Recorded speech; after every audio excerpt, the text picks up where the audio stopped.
Selamat pagi, Namo Buddhaya. Apa kabar hari ini? Pastinya harus baik, sehat, cerdas, dan ceria. Oke, untuk hari ini sebelum kita mulai pelajaran, kita berdoa terlebih dahulu. Mari bersikap Anjali. Ikutin ya. Arahang sama sambuddho bhagawa Buddhang bhagawantang abiwademi swakato bhagawanta dhammo dhammang namasami supatipanno bhagavato sawaka sangho sanghang namami sadesata bawanto suki kata. Semoga semua makhluk hidup berbahagia. Sadu, sadu, sadu. Oke, selanjutnya Lause akan memperkenalkan diri. Nama Lause Sinta. Lause yang akan mengajarkan pelajaran agama Buddha. Baiklah, untuk hari ini pada pertemuan pertama kita akan belajar tentang hukum 4 kebenaran mulia. Oke, dalam agama Buddha, hukum 4 kebenaran mulia itu disebut dengan Cattari Arya Sacani. Oke, hukum 4 kebenaran mulia ini pertama kali dikhotbahkan oleh Sang Buddha kepada 5 orang pertapa, yaitu Badia, Vappa, Asaji, Kondana, dan Mahanama. Khotbah ini dikhotbahkan di Taman Rusa Isi Patana. Nah, untuk khotbah pertama ini terdapat dalam kitab Dhammacakkappawatthana Sutta. Dhammacakkappawatthana Sutta ini berarti roda pemutaran mulia, yang di dalamnya terdiri dari Cattari Arya Sacani dan Atthangika Arya Magga. Yang akan kita pelajari yaitu hanya tentang Cattari Arya Sacani.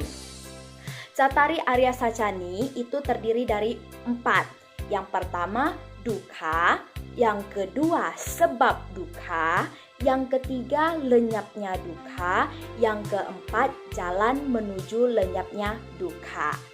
Yang pertama yang akan kita bahas itu adalah tentang dukkha. Dukkha artinya penderitaan. Penderitaan itu mempunyai 3 macam. Ada dukkha biasa, ada dukkha perubahan, dan dukkha bersyarat.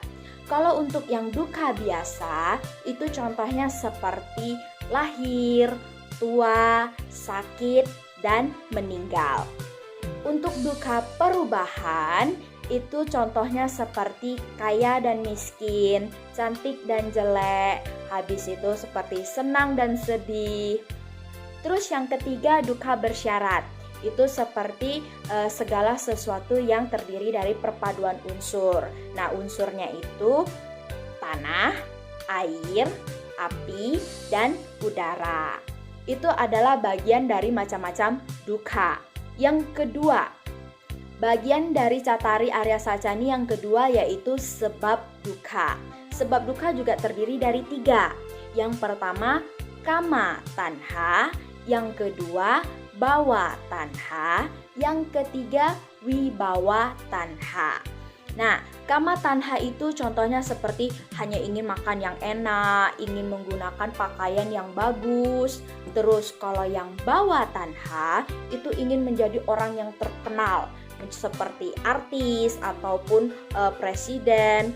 Terus yang ketiga ada wibawa tanha. Wibawa tanha itu adalah contohnya seperti ingin mengakhiri usaha, mengakhiri belajar, putus asa. Terus bagian ketiga dari Cattari Arya Sacani yaitu lenyapnya dukkha. Nah, dukkha itu bisa kita lenyapkan dengan cara kita harus menghentikan tanha.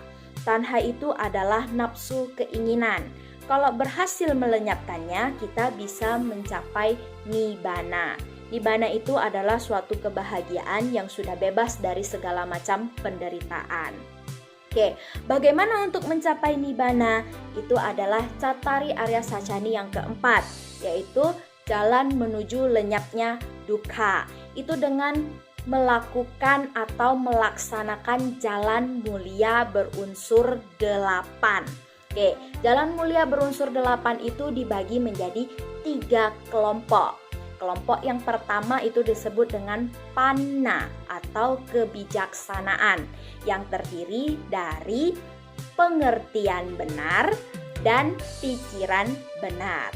Yang kelompok kedua itu disebut dengan sila. Sila itu terdiri dari ucapan benar, pikiran benar, dan perbuatan benar. Nah, untuk yang kelompok yang terakhir, kelompok ketiga, itu disebut dengan kelompok samadhi, yang terdiri dari usaha benar, perhatian benar, dan konsentrasi benar. Nah, baiklah, itulah pelajaran kita tentang hukum 4 kebenaran mulia. Oke, ingat, jangan lupa untuk mengulang pelajarannya agar selalu diingat. Untuk berikutnya, sampai jumpa. Stay safe dan stay at home. Terima kasih. Sampai jumpa. Namo Buddhaya.